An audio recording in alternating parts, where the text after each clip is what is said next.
Excellences, Madame, Messieurs les ambassadeurs, honorables députés,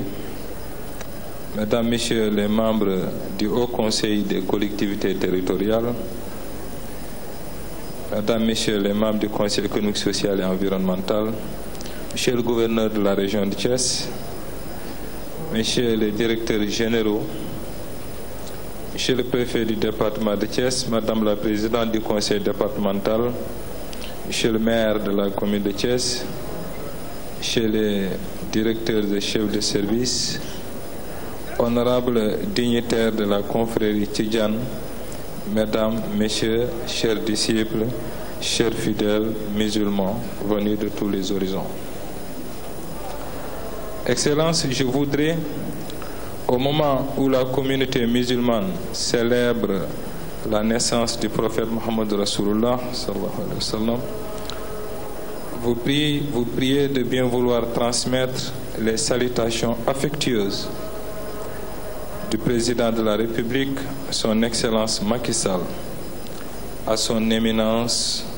Serigne Cheikh Tidiane Sy Al Maktoum, Khalife général de Tidjane. Le chef de l'État associe à ces salutations Serigne Abdoul Aziz Sy Al Amine, vous-même, vos frères, notamment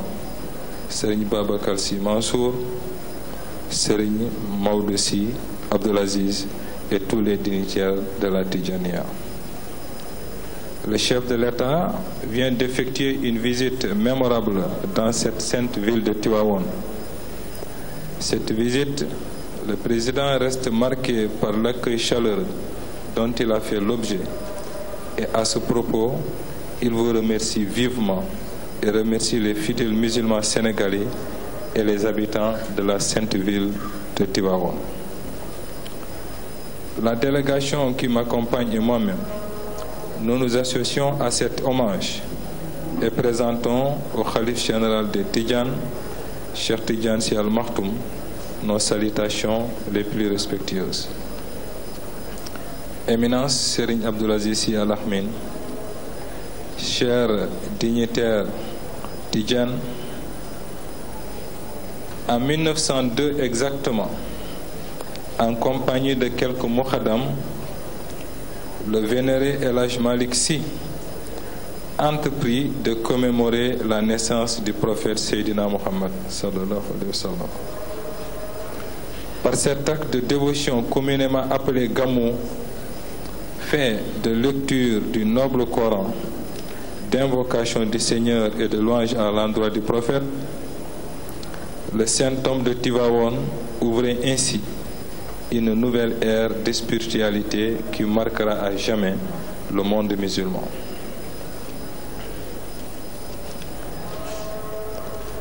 Durant une vingtaine d'années, Mame Maodo, comme l'appellent si affectueusement les fidèles, célébra le Mawlud dans la pure tradition islamique et en fit un événement d'une portée religieuse. Ce legs du vénéré El Hadj Malick Sy a été entretenu et étendu dans le temps et dans l'espace par ses différents héritiers qui ont vaillamment maintenu vive la flamme du Mawlud. C'est pourquoi, durant cette nuit du Mawlud, dans tous les coins reculés du Sénégal, du monde, dans les hameaux les plus enclavés, des louanges à l'endroit du prophète retentiront. Des versets du Coran seront psalmodiés et des prières pour le bien-être des populations seront faites. Ces actions de grâce qui nous élèvent et nous rapprochent du maître de la terre et des cieux font du Mawlud l'événement des bienheureux et des bienfaits. Éminent Serigne Abdoul Aziz Sy Al Amine, pendant plusieurs jours, Tivaouane a vibré au rythme du Bourde. Cette belle tradition que la Oumma doit à Seydi El Hadj Malick est à la fois un acte de foi et d'adoration. Le thème du symposium de cette année, éthique et citoyenneté, exigence pour un développement global et durable, démontre l'engagement de la ville sainte de Tivaouane à œuvrer pour l'instauration des valeurs et vertus dans les circonstances, dans les consciences citoyennes, comme l'avait toujours enseigné le vénéré Maodo. Le contexte actuel marqué par diverses menaces exige la consolidation de l'éthique sociale et religieuse pour faire face à toutes les formes d'intolérance et de radicalisation. Chaque citoyen doit œuvrer pour le développement du pays en adhérant aux valeurs morales et religieuses de la société. La résurgence dans les programmes de formation des notions comme le Ngor, le Djom et le Fula est plus que jamais opportune. S'adressant à la communauté, le chef de l'État, le président Macky Sall, a confirmé le rôle fondamental des chefs religieux dans la croisade contre le terrorisme. C'est ainsi qu'il note avec pertinence, je le cite, le président de la République disait, la lutte contre l'extrémisme nécessite aussi et surtout une éducation et une formation spirituelle qui déconstruisent les rhétoriques et les manipulations des consciences dont les jeunes constituent la proie la plus facile. Fin de citation. À travers cette adresse, le chef de l'État souhaite seulement la construction d'une réponse doctrinale et intellectuelle de l'islam face au discours extrémiste. Éminence, l'État, en ce qui le concerne, prenant la pleine mesure des défis sécuritaires, a mis en place un dispositif important pour lutter efficacement contre les fléaux.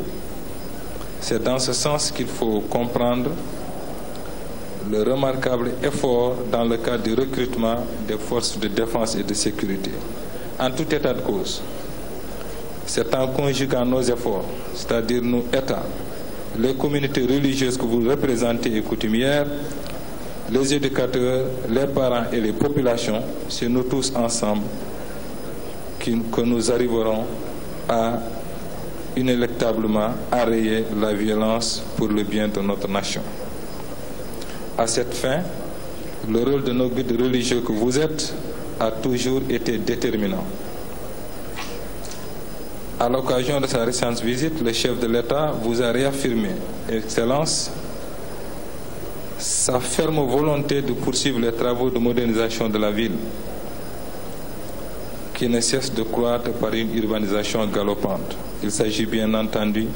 pour le président de la République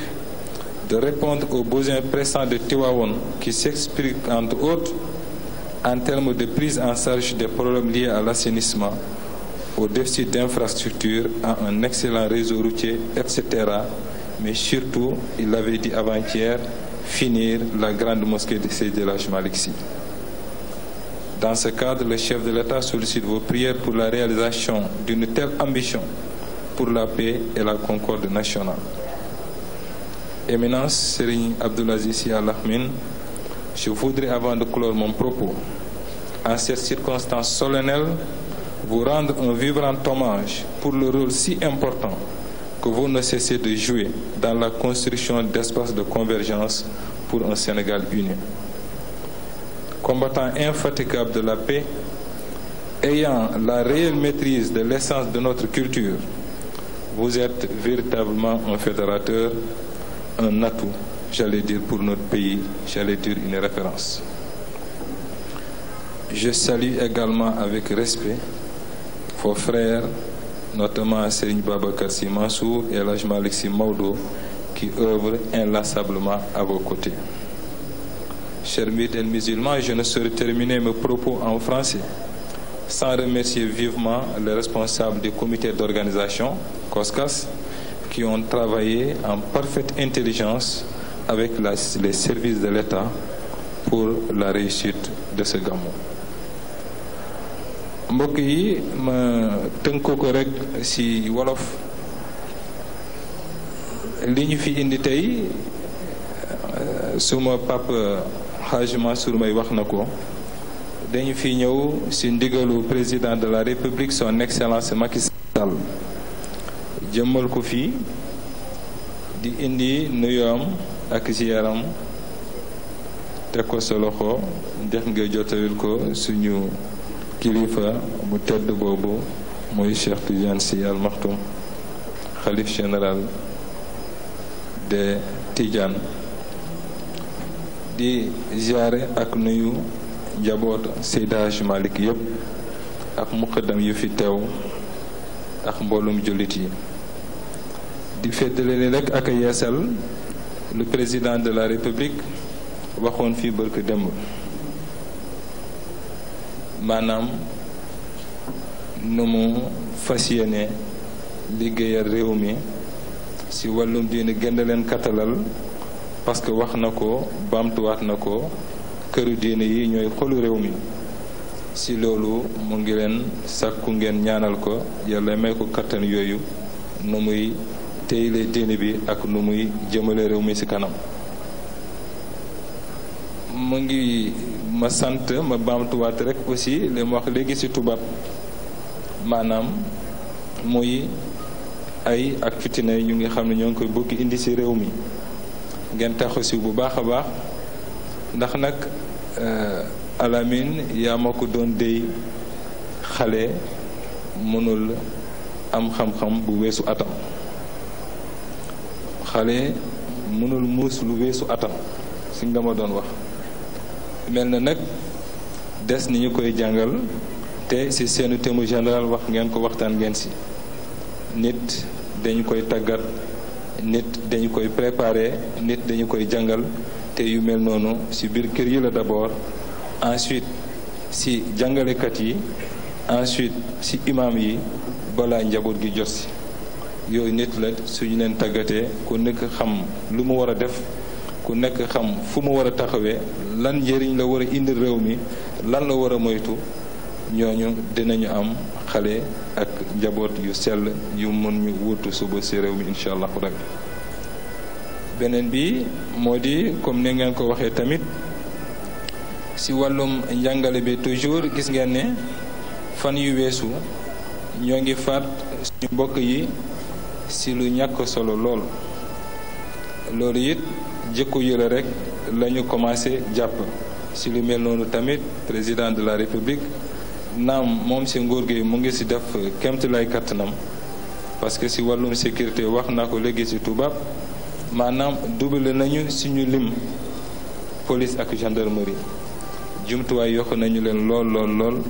waaye nag dafa mel na liggéey bi nga xam ne askan wi yëpp moo ci war a jóg askan wi nag tabaarkalla ci njiitalu président de la république yenn gétt yi nga xam ne ñoo war a jàngal yooyu xale yi mais surtout waxtaan ak askan ki ci jàmm ju ñu am ndax jàmm jooju tabarakallahu mooy particularité Sénégal te loolu rek la ñu soxla te ci jàmm rek la lépp mun a xëj mu ngi leen di sant mu ngi leen di gërëm asalaamualeykum wa rahmatullahi wa barakaatu.